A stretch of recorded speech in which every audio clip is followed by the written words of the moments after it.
Narito na naman ang mainit na balita mula sa mundo ng politika. Ang hepe ng Philippine National Police na si Torre ay pinaniniwalaang magbibitiw na sa kanyang posisyon.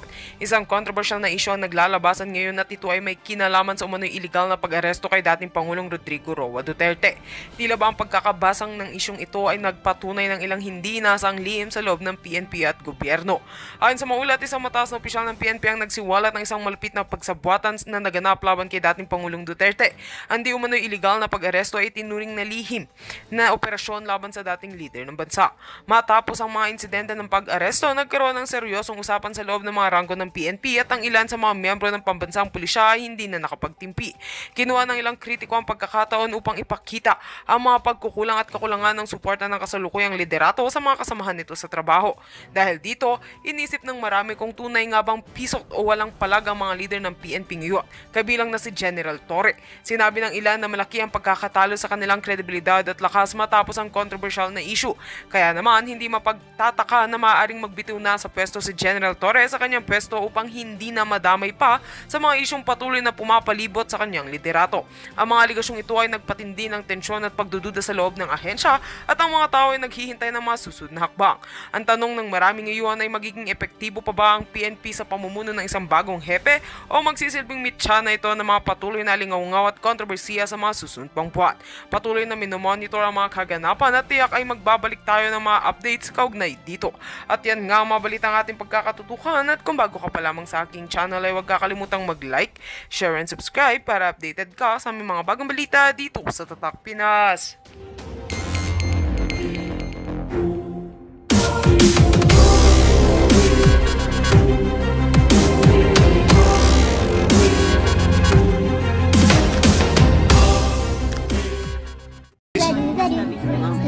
Ano lang po yung ano? Kumusta po siya? Ano lang po yung Wala. Oh. Wala, madam. Hindi ka i-entertain kasi napaka-plastic mo. Oh, para ho sa mga kababayan nating nasa Netherlands, pagka nakita nyo ho yung si Maris Umali, alam nyo na gagawin. Nakita nyo ho ang ginawa nitong si Senator Robin Padilla, inisnab niya ho yung ali na yan kasi napaka-plastic.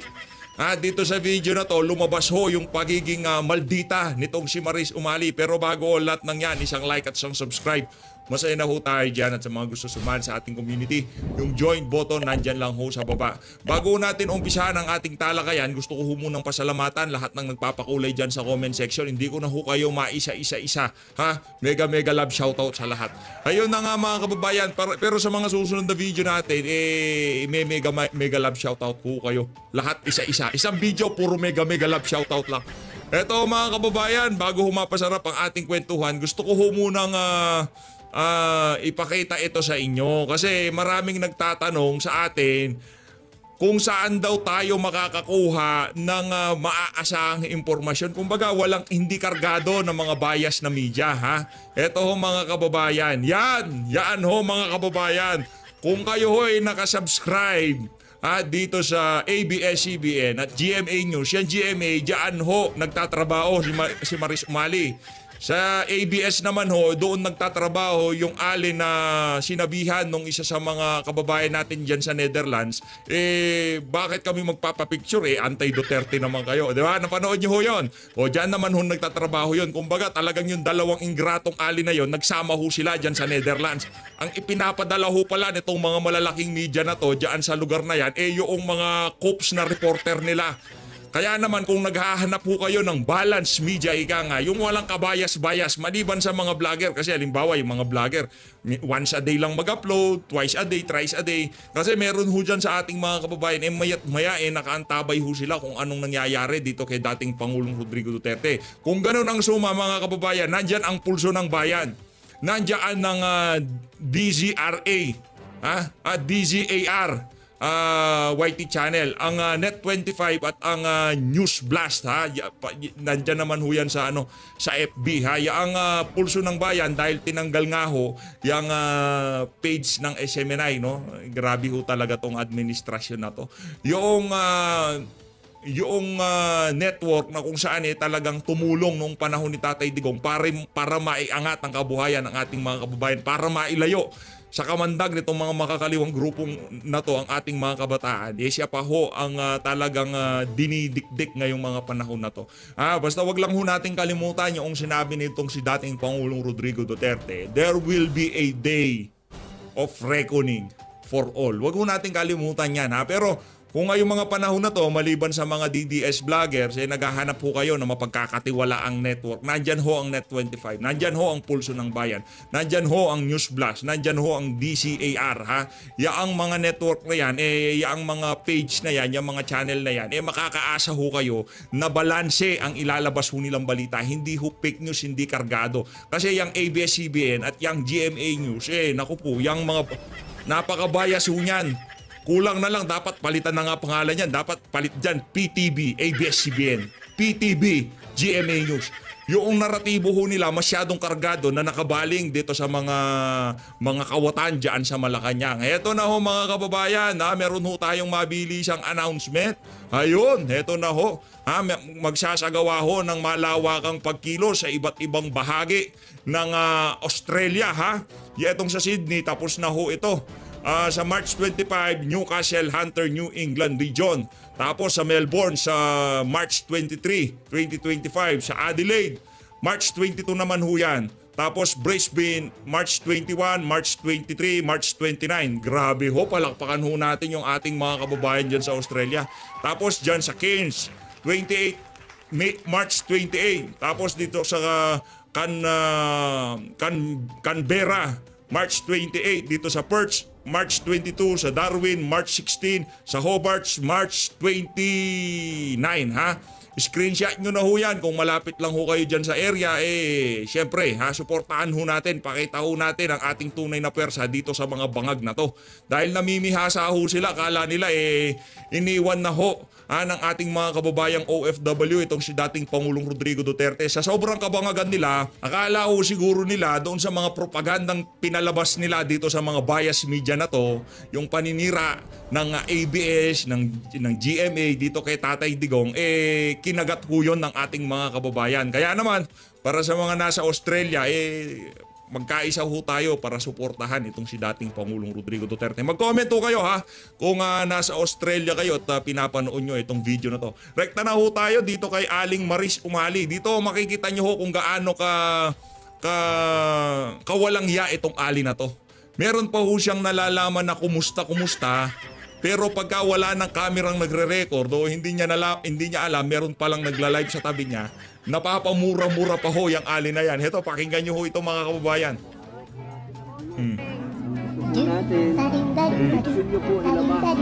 Yan si Maris, Maris. Sir, nabisita Grabe. niyo si Presidente. Grabe naman yan, Maris. Ano lang po yung kumusta po siya? Ano lang po yung Wala, madam. Hindi ka i-entertain kasi napaka-plastic mo. Pagkatapos mong binanat-banatan itong si Secretary Medialdea, kesyo noon daw hong lumapit itong si Medialdea, bigla ho siyang pumikit. Ayaw daw hong magpa-interview. O sino ba nag-i-interview dyan? Alangan naman vlogger. Yung mga DDS, sa tingin nyo ho ba, iistorbohin itong si Secretary Medialdea kung nakita na nilang isinasakay na sa ambulansya? Natural, mga kups na mainstream media reporter lang gagawa niyan, yung mga feeling entitled. Yung pagiging entitled nila sa Pilipinas, kinarga ho nila ito papuntang Netherlands. Ganyan ho sila kawalang yan. Ayan, hindi ka nakakuha, Brad. Madam, di ka nakakuha, pahiya ka, tablado ka dito kay Senator Robin Padilla. Palakpakan ho natin itong si Senator Robin Padilla. Alam nyo mga kababayan, sa mga basher ni Senator Robin, ang atin lang dito, masaya tayo na mayroong kaantabay itong si VP Sara dyan. Sabihin nyo na gusto nyo sabihin, ano ba official na niya, ginagawa niya dyan. Tandaan nyo ho mga kababayan, isa ho sa mga pinuno ng PDP laban itong si Senator Robin. At panahon ng kampanya ngayon, kaya kailangan niya hong kumuha ng instruction dito kay dating Pangulong Rodrigo Duterte, ang pinuno ng PDP laban, para malaman nila kung ano ang direksyon ng kampanya ng mga kandidato nitong si dating Pangulong Rodrigo Duterte. Magkagayon pa man, baka magkalimutan ha, Pastor Apollo C. Kibuloy, Congressman Rodante Marcoleta, Attorney Vic Rodriguez. Huwag ho nating kalimutan yung mga kandidato na yan. Dahil yung mga kandidato na yan, lalo na itong si Pastor Apollo Kibuloy, grabe na sobrang ramdam ho natin eh. No, nakakulong itong si Pastor, imbis na isipin niya yung kaso niya, ang iniisip ho nitong mama, yung kaibigan niya na nakulong doon sa ibayong dagat. Ha? Anong sabi ni Pastor Kibuloy? Magpapadala siya ng tulong para dito kay dating Pangulong Rodrigo Duterte. Ibang klase ho ang pagkakaibigan nitong pagkakaibigan nitong si Pastor Kibuloy at itong si dating Pangulong Rodrigo Duterte. Partida, parehas silang nakakulong. Pero itong si Pastor Kibuloy, iniisip niya yung kaibigan niya kasi nga naman, no, itong si Pastor nakakulong siya sa Pilipinas. Kahit sabihin na natin na ang pangit na sitwasyon ni Pastor Apollo Kibuloy diyan sa kulungan niya, nasa Pilipinas pa rin siya kahit papano, di ba? Yung mga mahal niya sa buhay, madadalaw siya, mapapakiusapan yung mga gwardya. Hindi ho kagaya ng sitwasyon diyan sa Netherlands. Talagang magmamakaawa ho tayo dyan. Mantakin nyo ha, Senator Robin Padilla, pinakamataas na nakuwang boto noong senatorial election noong 2022, pero nakikiusap dahil nga naman hindi natin kulungan yan, hindi ho natin bansayan, no? Yun ho ang hirap. Kahit sabihin na natin malamig, malinis, iba pa rin ho yung nasa Pilipinas ka. Kasi kahit tayong mga taga-supporter, pwede ho tayong pumunta sa labas, magdala ng placards at mapapakita ito kay dating Pangulong Rodrigo Duterte. Pero dyan sa Netherlands, napakahirap po ng kalagayan itong si dating Pangulong Rodrigo Duterte. Meron ho tayong nakitang report nitong si Maris Umali kesyo para daw nasa hotel itong si Tatay Digong, okay daw kalagayan. Huwag nyo nang pakalmahin, kumbaga yung tipong okay lang naman siya doon. Huwag na kayong mabahala. Ang OA naman ng mga DDS na to. Hindi. Yun mo kasi gustong mangyari nitong mga mainstream media na to. Ipakita na okay lang si Digong doon. Walang problema sa kanya. Naka-aircon. O, hindi na pala naka-aircon. Malamig. Para siyang siya ka ba nakakita ng hotel na kulungan? Anak ng tokwa. Kahit anong sabihin mo, kahit ano pang ilagay mo dyan, pagka hindi ka makalabas, meron tayong problema dyan. Tablado ka, madam. Yun, tablado ka. Hanggang sa ngayon, pagka nakikita ho natin tong video na to, hindi ho nating maiwasang hindi malungkot. Sobrang lungkot ho ng nararamdaman natin. Kaya sa mga kasama natin dito, talagang di ho natin nagawa ng video itong mga video na to. Talaga nung mga panahon na kainit-initan nito, napakabigat sa dibdib eh. Di ko pa malaman yung ibang siguro sanay na sila sa mga ganitong klase. Ibang mga, wag na nga lang, baka may magalit na naman. Heto na ho. Daming kagalit. Heto, panoorin ho natin. May butasan ka lang yung kompleto ng Grabe oh. Nadirin. Grabe oh. Hindi ba nito kalaban natin? Sakit. Ayan o si Ma'am Kitty oh. Si Ma'am Kitty Duterte. Ibang klase yung yakap niya kay Tatay Digong. Kung ito na lang ho mga kababayan, para sa mga kababaihang nanonood sa atin, mga kalalakihan, yung mga umiyak noong inaresto itong si dating Pangulong Rodrigo Duterte. Tayo ho taga-suporta ni Tatay Digong. Hindi ho natin siya kaano-ano. Basta tayo naniniwala dito kay Tatay Digong na noong panahon niya talagang gumanda ang estado ng pamumuhay ng bawat Pilipino. Sobrang sakit ho sa atin, di ba? Pag nakikita natin yung tipong maluluha-luha pa tayo. Di ba? Masakit talaga eh. What more dito sa kay Ma'am Hanilet, dito kay kay VP Sara, kay Ma'am Kitty, dito kay Mayor Baste. Sobrang sakit ho siguro. No, kaya yung galit nitong si Mayor Baste Duterte nung nagsalita ho siya, kumbaga naiintindihan natin eh. Yung pagsigaw na, yung you are nothing, ginano niya si Marcos Jr. Pero okay ho yun. Marami hong nabuhayan sa ating mga kababayan nung narinig nilang nagsalita itong si Mayor Baste Duterte. Heto, lipat na ho tayo dito kay General Diwata. Hindi ho talaga natin kayang babaran yung mga video na yun dun sa Villamor hanggang ngayon. Heto na lang. Pagtripan na lang ho natin itong si Diwata. Ito oh. Ito Diwata, tandaan mo, Tore, ha? kailanman, habang buhay, itong tandaan mo, wala kang matatanggap na respeto sa sambayan ng Pilipino. Kahit na bilyon-bilyon pa ang laman ng bank account mo. Kahit na, hindi ko sinasabing bilyon-bilyon. Malay natin, may business yan, marami palang pera, di natin alam ha. Kahit na, kahit na marami ka pang ari-arian at pera na pinagmamalaki. Ito tandaan mo, wala kang makukuhang respeto sa sambayan ng Pilipino. Ngayon maangas ka lang kasi naka-uniforme ka pa. Pero pagka pantay-pantay na tayo sa karsada, pakinggan nyo ho ito mga kababayan.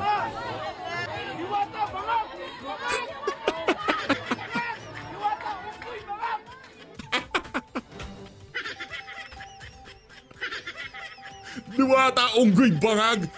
Yan patikim pa lang. Patikim pa lang yan ang ating mga kababayan. Pagka wala ka na sa pwesto, araw-araw yan kahit saan ka magpunta, yan ang maririnig mo sa sambayan ng Pilipino. Diwata, bangag, unggoy. Paano ka ba naman hindi unggoy? Pagka sinabi kahit mali, sinusunod mo. Monkey see, monkey do.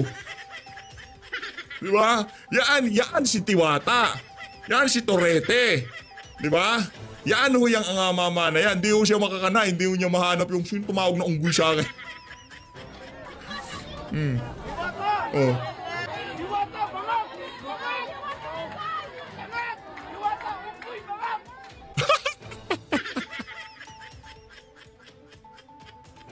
Pambira talaga. Lakas man trip ng mga Pilipino. Sabi siguro nung yarin lamang binabo nyo si Tatay Digong. Nung kay OJC yan. Kay OJC pa lang, yan na nararamdaman, yan na ang hugot ng sambayan ng Pilipino dito sa mama na to. Kung doon sa kay OJC, medyo hindi ka pinapansin, yung tipong pinalampas ng ating mga kababayan Kumbaga nung nahuli na itong si Pastor Kibuloy, kumbaga bumaba ang galit na sambayan ng Pilipino. Huwag kang mag-alala. Nicolas Torre, maya i-remind ko ang mga kababayan natin kung anong katarantado ang ginawa mo kay dating Pangulong Rodrigo Duterte. Ngayon hindi pa natin kayang panoorin yung mga kababuyan, yung tipong kakalad ka rin mo si Tatay Diggs. Hindi ko pa maaano yan, hindi ko pa mapapanood ng dire-diretso yan. Pero dito sa isa na to, pagka natapos na, natapos na ang lahat, i-remind ko ang ating mga kababayan sa mga kababuyan na ginawa mo kay dating Pangulong Rodrigo Duterte. Dito na ho tayo kay Sir Malcolm pakinggan ho natin ang speech niya. O di naman ho kaya, dito na tayo kay Boying Ray Mulya. Pakinggan ho natin ang naging talakayan dyan sa Kapihan sa Manila Bay. Naku, matindi ho ito. Marami na namang mati-trigger happy nito. Mati-trigger lonely. Totoo lang, ayaw kong yung sa House of Representatives, ayaw kong banatan, ayaw kong pakinggan kasi mga basura lumalabas sa bunganga nila. Kumbaga ngayong mga panahon na to, hindi ho natin kailangan yung mga congressman na kung ano-ano mga pinagsasabi. Ayaw na ho natin silang bigyan ng airtime. Ngayong mga panahon na to, gusto ho natin ipakita yung mga nagpapakita ng suporta kay dating Pangulong Rodrigo Duterte. Kumbaga yung mga OFW natin na nagsasalita, nagpapahayag, ng pagsuporta dito kay dating Pangulong Rodrigo Duterte. Again ulitin ho natin. Heto ho. Yan ho, yung tandaan nyo ho, Pulso ng Bayan, DZAR, Net25 at News Blast. Yan ho ang mga mapagkakatiwalaang page at YouTube channel na pwede ho nating i-subscribe, follow, suportahan. Yang nasa baba, yan ho yung pinaka-bias. Ayan, dalawa na yan. Yung pinadala ho nilang dalawang reporter dyan sa dahig, nag-aasik ho sila ng lagim. Ito na, boying na ho tayo. The Justice Secretary of our government. So without further ado, I would like to give the floor for the opening remarks of our guest, Justice Jesus. I think the guy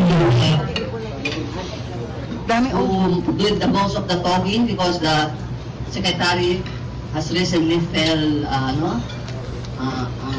not good in himself, but I'm very glad that he's now up and fit and fit to the T. Anyway, Attorney Miko Calvano. Good morning, sir.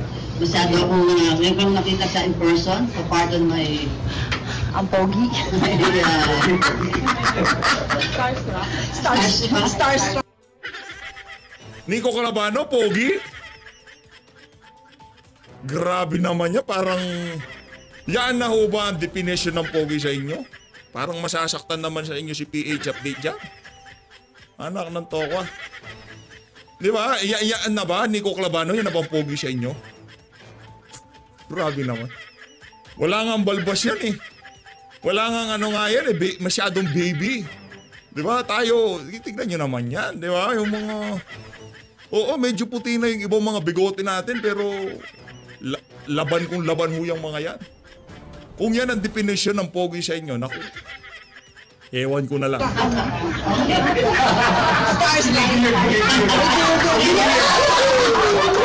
He looks like my son. Kulaan pa. Di ba tayo? Rekta na tayo. Everybody who's present today. There may be limitations as to what I can answer. Because the matter... Ang tanong dito, ito yung pinakamatinding katanungan dito. Bakit mayat maya ang pagpapaliwanag ng Estado dyan sa pagkidnap na yan kay dating Pangulong Rodrigo Duterte? Kung ginawa nila ang tama, wala na hong maraming eksplanasyong kinakailangan. Tama, mali? Kung ginawa ho nila ang tama, kung ginawa nitong si Torre, yang si Boying, yang si Anyo, yang si pambansang adik ng Pilipinas, si Marcos, pambansang adik ho yan eh. Adik sa kapangyarihan ho. Tingnan nyo naman kung paano niya ho timunin yung mga siyangay ng pamahalaan. Talagang ibang klase ho, mapa-judiciary, diba? Ibang klase ho siya, talagang palong-palo ho siya pagdating sa kapangyarihan, diba?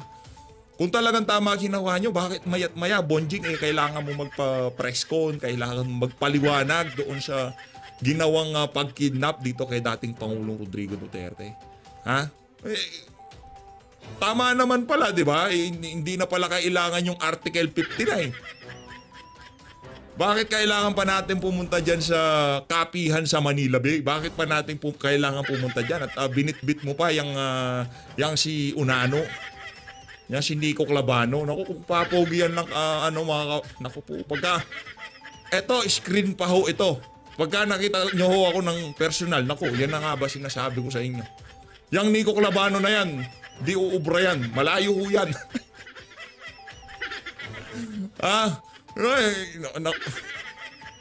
Meron hong lahing German to, parang si Vice President Sara Duterte. Wala naman hong Pilipinong ganito. Joke lang, baka maniwala yung mga kababayan natin. Pure-blooded ho ako, pure-blooded Pilipino. Baka... is sub judice, and I will have to appeal before the Supreme Court. Naku, sub judice. Our Solicitor General has decided to recuse himself for his own personal reasons. Naku, sub judice tayo dyan. Because of that, there will be limitations as to what I can answer. So please ask the questions that will not entail by violating the sub judice. Thank you. Okay. To start off our conversation, sir, at the time of the arrest, as we were talking about earlier, at the time of the arrest of former President Duterte, you were out of the country attending a conference on illegal drugs before the United Nations drugs in Austria. Sir, can we just start off with a question? Let's say it's by fate that you are out of the country attending an illegal drugs conference. Well, nothing is coincidence, if you all believe it, right? But I was already about to board the plane when I was told that there were rumors about ICC warrant coming. Ang kapal na mukha nitong si Boying. Matagal na nakikipag-ugnayan ang administrasyon ni Marcos Jr. sa ICC. At yung ilinabas nitong si Ma'am Sas Rogando Sasot, di umano, ang Estado pa, ang administrasyon ni Bangag, ang nagbigay ng ideya sa ICC na ipadaan sa Interpol ang warrant ni Tatay Digong. Kapal ng mukha nito. Ang galing manloko, yung tipong, wala biglaan biglang lumabas yung ganito-ganyan ganyan tayo loko Paano na lang pagka wala yang si Ma'am Sas? Kasi sa kanya natin nakukuha yung mga impormasyon na ganyan di ba? Paano na lang pagka wala yang si Ma'am Sas Rogando Sasot? Kumbaga ang nagpalutang ng ideya, parang ganito strategy ni Bangag ganito. Hindi namin, wala kayong jurisdiction dito. Hindi namin pwedeng i-honor yaang warrant of arrest kung sakaling issuehan nyo man yan si Digong. Hindi pwede kasi wala kayong jurisdiction. Pero kung sakaling ipadaan nyo sa Interpol, hindi naman namin pwedeng tanggihan. Kasi meron kaming meron kaming kasunduan dyan sa Interpol. Kayo hindi kayo pwede. Pero pag pinadaan nyo dito, yun, aaksyonan natin yan. Pag-aaralan natin yan. Kailan ipinalutang niya ang Interpol na yan ni Bersamin? Long time ago. Tagal na ho yan. Nagkaroon ng ideya ang Interpol doon sa mga pronouncement ng gabinete nitong si Marcos Jr. Anong sinabi ni Bersamin? Pagka pinadaan sa Interpol, natatalima tayo dyan. Pero hindi ho nila ipinaliwanag. Ito si Boying pinaliwanag niya kaso nagka-amnesia. Nauntog siguro ulo niya. Di ba? Pinaliwanag niya na dapat kung magkaroon ng warrant na galing ICC, dapat idaan muna ito sa local courts. Hindi ho nila ginawa yun. I-skip na naman nila yung step na yun. But because I was about to board the plane, I couldn't do anything much. But board the plane and hope that by the time I arrived in Vienna, things would still be okay. And that's it. I was able to make calls when the moment I arrived in Vienna to ask what was happening. And definitely, there was no news until 3 in the morning here. When the diffusion order or warrant came out from the ICC towards the Interpol, because it was transmitted to the Philippine Center for Transnational Crime. They were the ones who received it. So that's about. Grabe, ang galing ho nung nasan nga kasi itong si nasa Timor Leste, di ba? Nandoon ho siya. Merong red notice, merong warrant of arrest, pinadaan sa Interpol. Mapanggang ngayon, nandun pa rin ho siya. Kumbaga, ini-exhaust niya lahat ng legal remedies niya doon sa bansang kinakapalooban niya bago siya ipadala papuntang Pilipinas. I-deport yan. I-extradite, ayan, papuntang doon sa bansa na kung nasaan siya, patungong Pilipinas. Pero kay Tatay Digong, dating presidente, talagang naramdaman na sambay ng Pilipino yung kanyang mga nagawa nung kapanahon na niya. Talagang ang daming nag-iiyakang OFW, mga kababayan natin dito sa Pilipinas. Pero hindi ho nila rinespeto yun. Pagdating, yun, wala na. Gustong papasukin na sabi ni Tatay Digong. Sabi siguro Tatay Digong, akala ko bang meron akong karapatan pumili ng aking abogado. Papasukin yung anak ko, abogado ko yan. Ano sabi nitong si Torre? Hindi papasukin yan. Akala ko bang meron siyang karapatan? Pambihira talaga. The timeline that I know, arriving in Vienna, I had to find out what was happening. Again, trigger warning. Marami hong salitang ilalabas dito si Boying Remulla na hindi nyo ho ikakatuwa. Pero kailangan nyo hong marinig to para malaman na ho natin kung ano ang naratibo ng pamahalaan, kung saan papunta itong usapin na to. Kasi pagka nakulong tayo doon sa ating ecosystem na kung saan pinapakinggan lang natin yung mga taga-suporta ni Tatay Digong at hindi ho natin pinapakinggan yung mga kabalbalan ng mga nasa administrasyon, baka maisahan na naman ho tayo. Mahirap na. And it was also the day after we had the country statement on illegal drugs, on our approach to the illegal drug problem. So that's about the story that I can tell you, at least for that time being, when we found out that there was a warrant that came out. So you were directing the DOJ through Undersecretary at OIC, with the OIC then? The OIC of the DOJ was Nicolas Lee. And of course, I asked the Prosecutor General to make sure that he assisted Undersecretary T in the effort to make sense out of what was happening. Because you have to have a direction and an end goal on what was to be done in a situation like that. And as a cabinet member of the Cluster on National Security, of course, you were, your counsel was sought out, but Was your OIC attending for you, or you were through? No, he's a very competent undersecretary. He's a very learned man, and I trusted, I gave him all the trust that one can give a subordinate who you really trust. And I have no doubt that he would perform well under the circumstances. So that's about it. So when the President Marcos appeared later in the evening, it was your brother, DILG Secretary John Vic Remola, who want to appear before the President as one of the key members, core group, on deciding on the matters. So what can you say about your brother's performance there? I think that he was able to do what he had to do, what was expected of him. And he was able to make sense out of the whole thing. Because it's a very chaotic moment. Remember that it's not an easy thing to go through when everybody is pulling in all directions. But I think he was able to operate himself better. But unfortunately, he's now being dragged into a controversy because he has named his perceived cohorts in the core group, citing Defense Secretary Gibo Chidoro, si Anyo, NSA Security Anyo, and they have the common denominator of being once member of the Duterte official family. Well, that's part for the course. They're part of the national security cluster, and their work is very important to the country.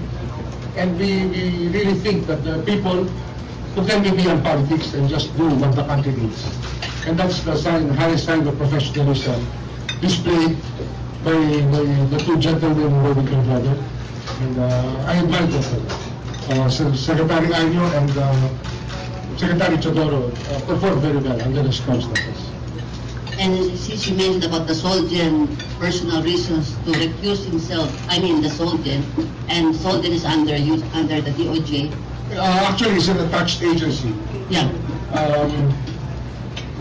His refusal was not on my clearance. He does not clear things with me. But of course, I consider it a personal reason. And if he did not want to use the office of the Solicitor General, that's his own reason. So I think the resources of the